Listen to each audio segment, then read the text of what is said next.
అనంతపురం జిల్లా గుంటకల్ టౌన్ లో గంజాయి నిందితులని అరెస్ట్ చేసినట్లు సీఎం మనోహర్ తెలిపారు. రైల్వే క్వార్టర్స్ వద్ద దాడులు చేసి అరెస్ట్ చేసినట్లుగా వెల్లడించారు. మిగిలిన 3 నిందితులు పరారీలో ఉన్నట్లుగా పేర్కొన్నారు. పరారీలో ఉన్న నిందితుల కోసం పోలీసులు గాలిస్తున్నట్లు సమాచారం.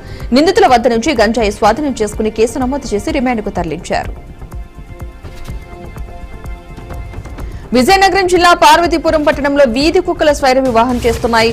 నేపథ్యంలో ప్రజలు భయాందోళనకు గురవుతున్నారు. ఒకే రోజు కుక్కలు 3 గాయపరిచాయి. రాత్రిపూట ఉదయం ఒంటరిగా బయటకు వెళ్లడానికి ప్రజలు భయపడుతున్నారు.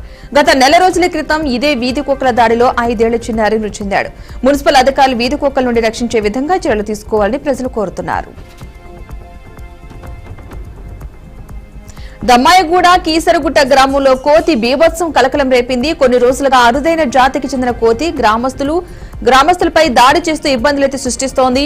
ఇప్పటి వరకు ఇలాంటి దాడులు చోటు చేసుకోలేదని గ్రామస్తులైతే తెలిపారు. సమస్యను తక్షణమే పరిష్కరించాలని గ్రామస్తులు కోరుతున్నారు. ముఖ్యమంత్రి చంద్రబాబు శ్రీకాళహస్తీశ్వర స్వామి దర్శనార్థం కుటుంబ సమేతంగా శ్రీకాళహస్తి స్వామివారి ఆలయానికైతే చేరుకున్నారు.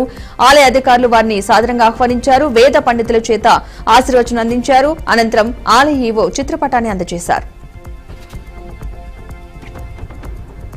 నిజామాబాద్ జిల్లాలో స్థానిక సంస్థల ఎన్నికల నేపథ్యంలో సీఐ పొన్నం సత్యనారాయణ గ్రామస్తులతో ప్రత్యేక సమావేశం నిర్వహించారు. రాజ్యాంగం కల్పించిన ఓటు హక్కును ప్రజలు తప్పకుండా వినియోగించుకోవాలని తెలిపారు. స్థానిక సంస్థల ఎన్నికల్లో ఏకగ్రీవ ఎన్నికలు నిర్వహిస్తే చట్టపరమైన చర్యలు చేపడతామని స్పష్టం చేశారు. గ్రామంలో శాంతి భద్రతలకు భంగం కలిగిస్తే కఠిన చర్యలు తీసుకుంటామని హెచ్చరించారు. వికారాబాద్ జిల్లా తాండూరులో మాజీ ఎమ్మెల్యే రోహిత్ రెడ్డిపై కాంగ్రెస్ నాయకులు ఆగ్రహం వ్యక్తం చేశారు. రోహిత్ రెడ్డి చేసిన ఆరోపణలు అవాస్తవాన్ని ఖండించారు. ఎమ్మెల్యే మనోహర్ రెడ్డి ఎవరిని బెదిరించే వ్యక్తి కాదని అన్నారు. రోహిత్ రెడ్డి చేసిన రౌడీ రాజకీయాలు తాండూరు ప్రజలకు భయభ్రాంతులను కలిగించాయని విమర్శించారు.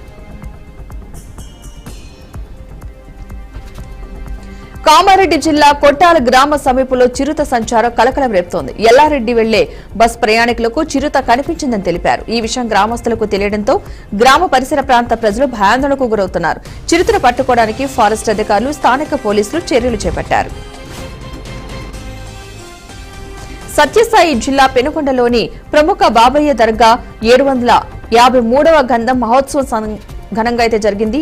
రాష్ట్ర కూటమి ప్రభుత్వం అయితే మంత్రి సవిత చాదర్ సమర్పించడానికి దర్గాకి చేరుకున్నారు. దర్గాలోని పీఠాధిపతి ఘన స్వాగతం పలికారు. అనంతరం ప్రత్యేక పూజలైతే నిర్వహించడం జరిగింది. రాష్ట్ర ప్రభుత్వం తరపున చాదర్ సమర్పించడం ఎంతో గర్వకారణంగా ఉందని మంత్రి తెలిపారు. సూర్యాపేట జిల్లా నారాయణగూడెం గ్రామం నుంచి స్వతంత్ర అభ్యర్థిగా మిట్టగనుపుల రవికుమార్ నామినేషన్ వేశారు. గ్రామాభివృద్ధికి యువతకు అవకాశాలు ఇవ్వాలని, చదువుకున్న వ్యక్తులకే ఓట్లు వేయాలని పిలుపునిచ్చారు. మద్యానికి నగదుకు ఓట్లు వేయకూడదని రవికుమార్ స్పష్టం చేశారు. తిరుమలలో శ్రీవారిని పలువురు ప్రముఖులు దర్శించుకున్నారు. AP high court judge Venugopal, G Praveen Kumar స్వామివారికి ప్రత్యేక పూజలు నిర్వహించారు. రంగనాయక మండపంలో వేద పండితులు వేద ఆశీర్వచనం అందించగా తీర్థ ప్రసాదాలు అందజేశారు.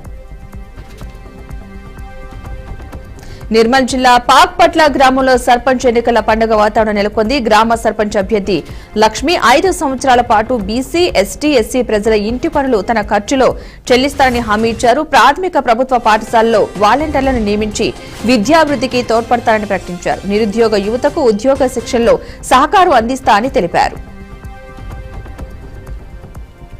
సిద్దిపేట జిల్లా వెంకటగిరి తండాలో గ్రామస్తులు ఏకగ్రీవంగా సర్పంచ్ అభ్యర్థిగా రాంజా నాయక్ ను ఎన్నుకున్నారు. గ్రామస్తుల నమ్మకాన్ని నిలబెట్టుకుని గ్రామ అభివృద్ధికి కట్టుబడి ఉంటా అని ప్రకటించారు. రాంజా నాయక్ గ్రామాన్ని అన్ని రంగాల్లో అభివృద్ధి చేయడానికి పట్టుదలతో ముందుకు వెళ్తారని తెలిపారు. హైదరాబాద్ చాంద్రాయణగుట్టలో ఓ ఆటోలో 2 యువకుల మృతదేహాలు కలకలం రేపాయి. సమాచారం అందుకున్న పోలీసులు ఘటనాస్థలానికి చేరుకుని పరిశీలించారు. మృతులు జహంగీర్, ఇర్ఫాన్ గా గుర్తించారు. 2 యువకుల స్టెరాయిడ్స్ ఓవర్డోస్ తీసుకోవడంతోనే మృతి చెందారని ప్రాథమికంగా నిర్ధారించారు. కేసు నమోదు చేసి దర్యాప్తు చేపట్టారు. ఎన్టీఆర్ జిల్లాలోని పాత మెజెస్టిక్ హోటల్లో రాత్రి గుర్తు తెలియని వ్యక్తులు బీభత్సం సృష్టించారు. కొంతమంది వ్యక్తులు మాస్కులు ధరించి సుత్తి, గడ్డపార ఆయుధాలు తీసుకుని హోటల్లోకి ప్రవేశించారు. ఆయుధాలతో హోటల్లోని ఫర్నిచర్ వస్తువులను ధ్వంసం చేశారని వర్కర్లు తెలిపారు. కొద్ది రోజులుగా హోటల్లో మరమ్మతులు జరుగుతూ ఉండగా పనిచేసే వర్కర్లు ఘటనతో తీవ్ర భయాందోళనకు గురయ్యారు. మంచిర్యాల జిల్లా మందమర్రి పట్టణంలో గ్రామ పంచాయతీ ఎన్నికల వేడి మొదలైంది. రెండో సాధారణ ఎన్నికల నేపథ్యంలో కాంగ్రెస్ పార్టీ అభ్యర్థుల ఎంపికలో వేగం పెంచింది.